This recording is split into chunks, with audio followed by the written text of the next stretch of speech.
Alright, so our detector is the particle detector of the next generation, or PDOM. And our accelerator, Matthew, collides electrons and protons using one electron source. So the electrons start here at the end of an RF cavity chain, where each RF cavity adds 25 MeV to the electron. At the end of the RF cavity train, the electron splits into two tracks, one into a synchrotron and the other into a beam pipe.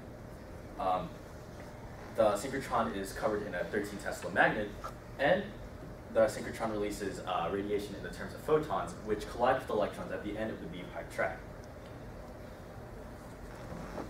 Okay, so our accelerator is 1.7 kilometers long, and it is able to get electrons up to 85 GeV.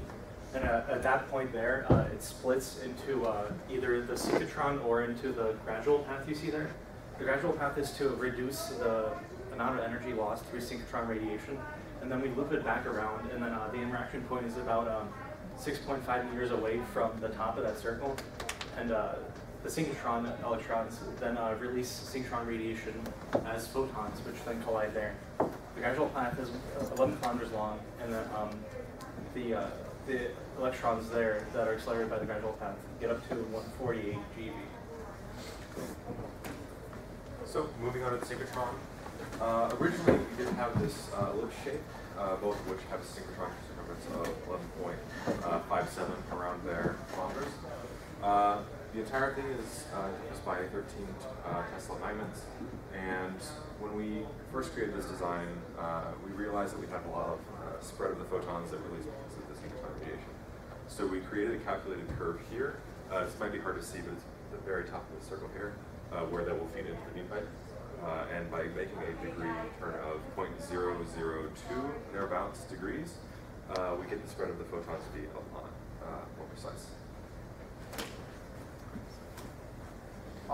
So some specifics about the collision. One of the weird things that we were thinking about was photons and electrons colliding, and we thought of three things that would be perks of this.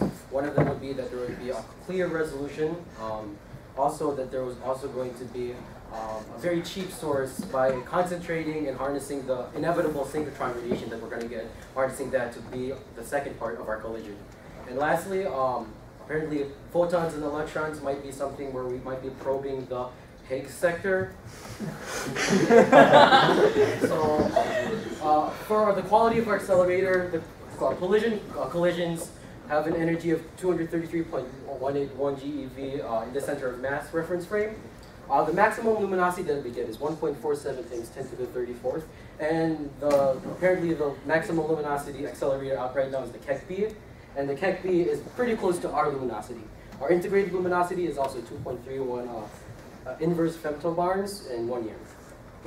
For the budget itself, when we first made this design, it costed $1 billion because it was a very cheap design using only one source, which was an electron source, and having really short distances. But since, you know, like, the Department of Energy, or Dr. Dong, gave us a $4 billion budget, we decided to use all of it. Why not? So it used to be a cheap design, but we said let's maximize the high-powered magnet, strongest RF accelerators, and the longest distance possible, and optimize it so it comes out to almost $4 billion. So that was the accelerator, but now we're going to talk about the tracker. So our tracker is called Phyllis because it's actually a pill shape. So the tracker job in general is to measure momentum because we want to be able to use Einstein's equation, E squared minus P squared is equal to M squared, to calculate the mass of every single particle. So the way we measure momentum is using the equation P is equal to QBR, where Q is electron charge, B is the magnetic field strength, and R is the radius of curvature of the actual particle. Now, in order to actually measure momentum, we need a magnetic field, so that's why we have a solenoid on the outside, and that's actually included in our calorimeter. So to measure the radius of curvature, we essentially have a bunch of layers of silicon and scintillator stacked on top of each other.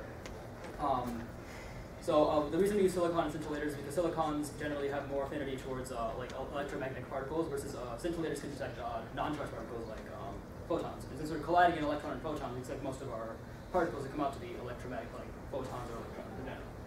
So yeah.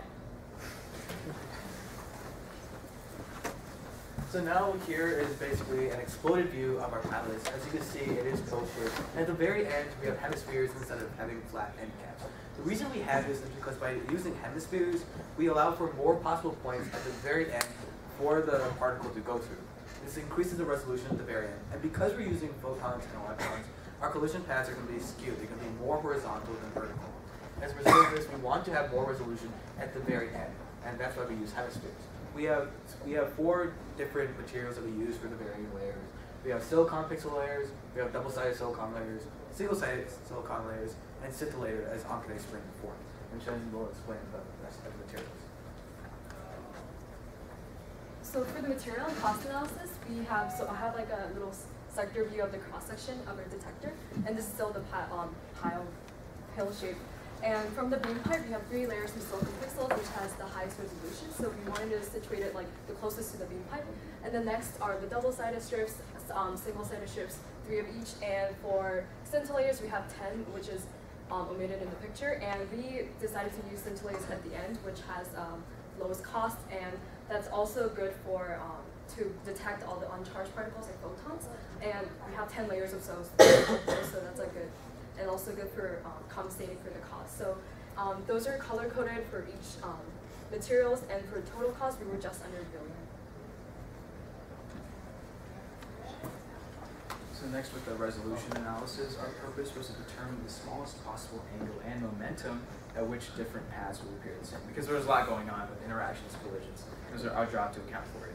So the method in which we did this involved a lot of analytic geometry and some lengthy math calculations, which are summarized here. But the premise of it was that we took specific points within our tracker and accounted for the curvature. And putting into our equation, we spit out these values over here. The smallest of which was for the highest was for the pixel layers, and it was 3 times 10 to the negative 4 degrees, which, if you ask me, is quite impressive. Okay, now to the colorimeter. So it looks a little bit like looks really weird here, but basically our colorimeter has a bunch of layers. So for our very first thing, we have the electromagnetic colorimeter, or EMCal if we abbreviate. That's made entirely of lead tungstate, which is a very short radiation length, which allows us to get very high, very fast radiation lengths in the EMCal. And this is important because our magnet, as we already stated, is after the EMCal. So it's EMCal, then it's the magnet, then it's the return yoke, which is lead. And so the magnet being after the EMCal allows us to get a direct measurement of the energy right after the tracker. And the magnet also prevents a barrier so that only hadronic particles go to the hadronic colorimeter, which is at the very end.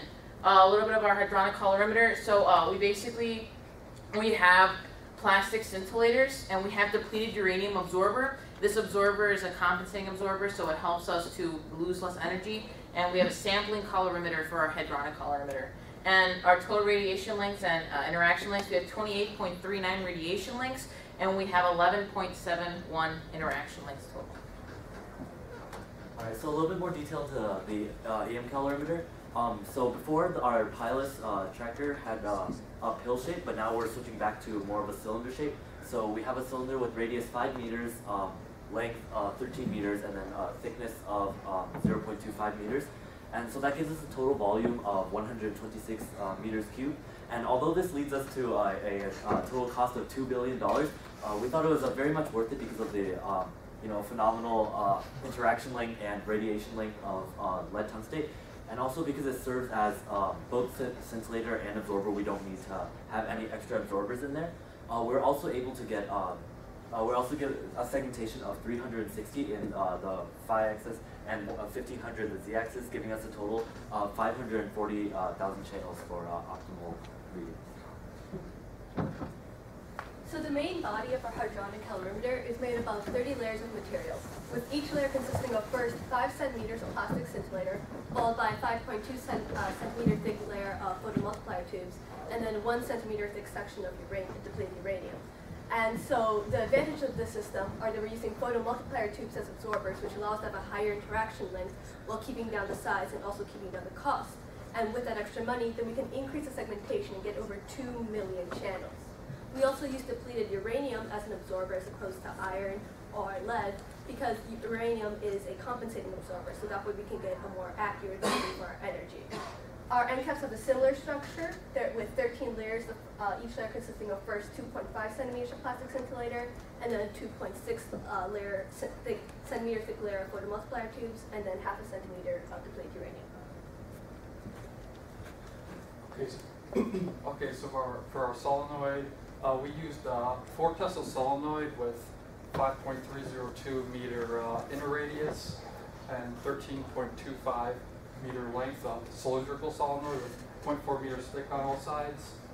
The solenoid in our calorimeter acts as the first absorber. It's positioned outside the electromagnetic calorimeter and provides additional radiation and interaction length since the solenoid is made of iron and the particles travel through it to the hadronic calorimeter. This setup enables us to have direct measurement of energy rather than magnet distortion, as we are able to account for energy that is lost when the particles travel through the solenoid, which gives us our final maximum radiation length of 28.39 for the calorimeter and 11.71 interaction lengths. Alright, moving on to the muon detector. This is how it's set up. I'll start with the top left image. So that gray layer you see is the iron shielding of the detector, and each of those black layers is one layer of detector. And the layer between the 2 red dotted lines is actually inside the magnetic field. And we have it set up like that so that we can measure how muons behave before, inside, and after the magnetic field, so we can make an accurate momentum measurement. The end caps are set up in a similar way. They're just flat instead of curved. And then each detector layer looks like that with alternating layers of cathode strip and resistor plate, and Rebecca will explain those material choices.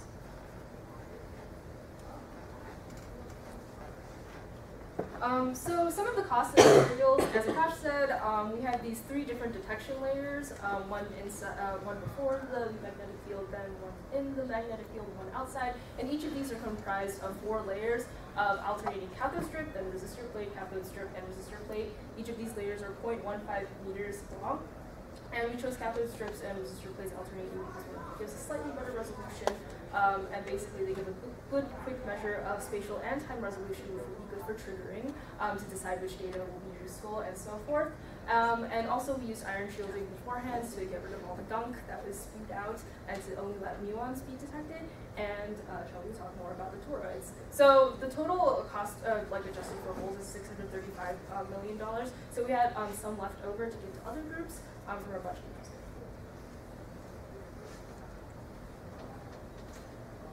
Alright, so the toroid magnets. We have 7 toroid magnets going around like this way, and then we have 3 on the end caps. We have 6 Tesla magnets keeping the electrical field very strong. An important thing to note, it looks like the diagram that these kind of have square-shaped cross-sections, but they would really be circular cross-sections. And then we should explain the resolution. So for the angular resolution, using the geometry of the muon detector and then some trigonometry, we can calculate the angular resolution for each layer of detectors, and overall this comes out to 1/10,000th of a degree. And then for our momentum resolution, we have points. Each point corresponds to a group of layers of detectors, and we have 3 of these points. We use that to get a curve, and our curve, the minimum radius of curvature we can possibly measure would be 13.515 meters, and then we use this to get our maximum momentum that we can measure as around 24 GeV over C, which also keep in mind that we're using, we also get measurements from the tracker too, so this is not a standalone measurement. So the detector obviously can't hold itself up, so we use stainless steel to support it, and it weighs a whopping 21,000 metric tons, or 2,100 metric tons. And to hold it up, we use 1 centimeter squared of stainless steel bars for every 10 metric tons, which equates to about 1.6 meters squared of surface area contact for the calorimeter, and then 0.87 meters squared for the muon detector. We have 4 uses for cooling in our system, as you can see by this color-coded yet rudimentary design. One of them is not pictured, and that's the helium and accompanying power cable that wraps around the toroids on the outside. Next, we have helium and power cable for the solenoid between the ECAL and the HCAL, and that's right there.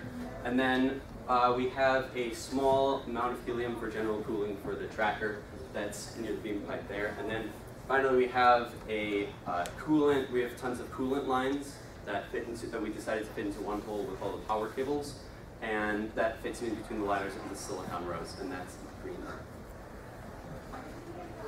And so finally, last but not least, the cables. So the main source of the cables are going to be the muon detector, the tracker, and the calorimeter. We don't really have to worry about the accelerator. And so those are just like the numbers for each of the subsystems. And basically, the nice thing is that with the muon detector and the calorimeter, based on the materials that they use, we can use 10 times less power cables, since we can just run one for 10 parts of like detector, like resistor plates and whatnot.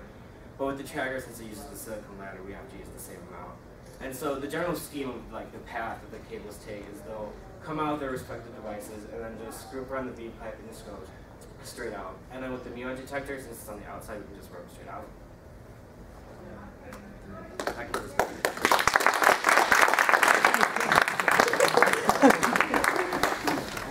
Okay. So the accelerator is called massive, and the detector was called Pedon. Oh, yeah, pedon. Particle detector of the next generation. Awesome. Cool. Just tell me a little bit more about the choice to do electron-photon collisions. What was it again? Just why try to do explain okay, advantages and disadvantages. so before we were trying to do this, we said let's go as cheap as possible. So let's have like one source of like particles, and then we wanted to think of how we could collide another pair, a different pair besides electron-electron. And so we said there's a lot of synchrotron radiation that we lose. So we thought that by harnessing the synchrotron radiation would be finding another source of like particles that's costs basically nothing. And also, that's how it came out to be photons and electrons. It was only like later that we found out that you could electron-photon collisions could make like go with the Higgs sector and stuff like that. Yeah, so depending on what you collide, you could have better access to different types of particles, or right. So producing a Higgs, well, one of the ways we discovered the Higgs was it decaying to 2 photons. So a great way to discover it is actually just colliding 2 photons, which would happen a lot probably in your detector because the electrons would also be radiating photons. Oh. So yeah, it's a cool idea. Do you think a photon-photon collider is possible? Well, I mean, the one that's existing, the electron-photon collider, is just like a beam of light that they shoot, and they just put electrons. That was a, oh, that was, I guess it was like an idea. That. Yeah, but I don't know.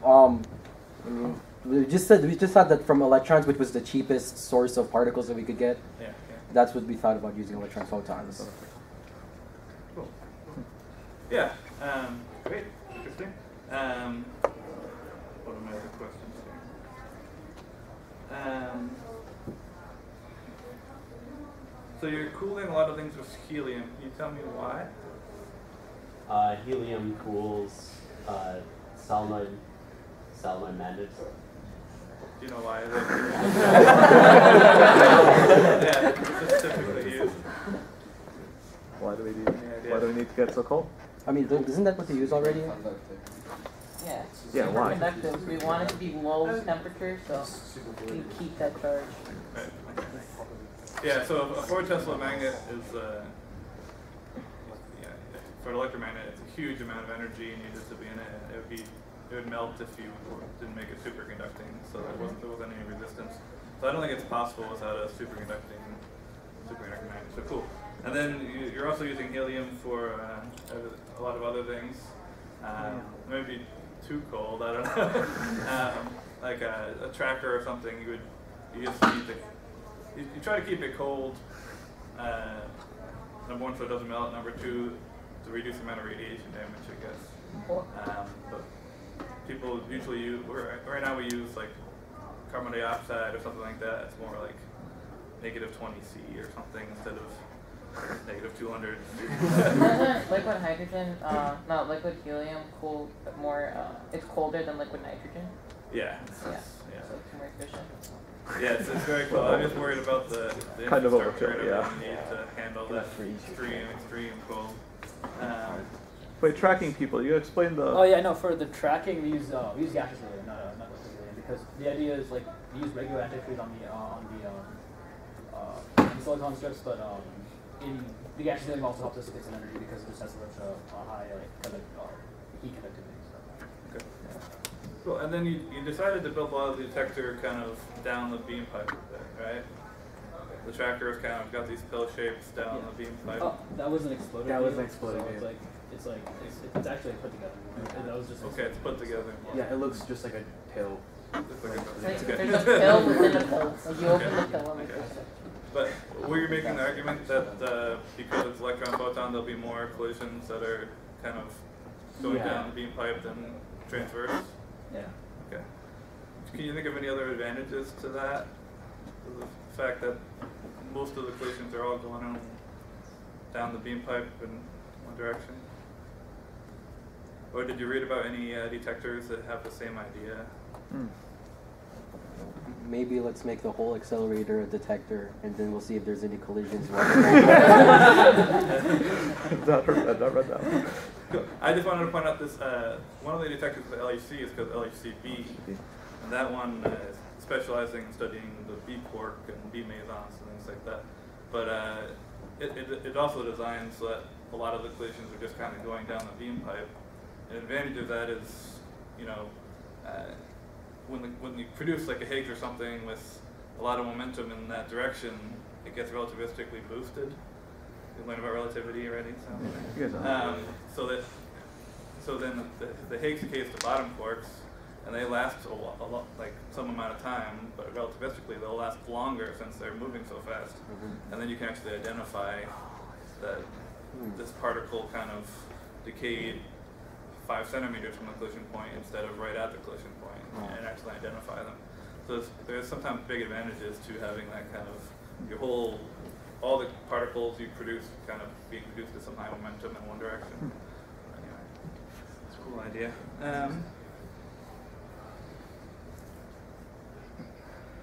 That's all my questions. I didn't write anything else down. Good job, guys. Yeah, good job. Right, well, now we've asked our guest here to make a determination of which one he would fund. That is a tough call. That's a tough call, sure. Let's see here. Which one? Don't pull a Steve Harvey.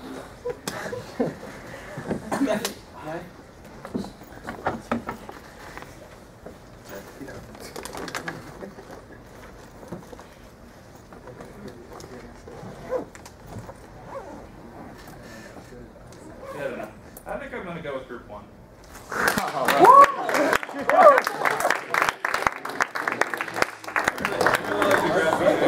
Wait, quiet. Go ahead, explain. I really like the graphene idea for the tracker. It's just some creative ideas in producing your detector and your accelerator, but I love both. All right. I'll hire you all. All right.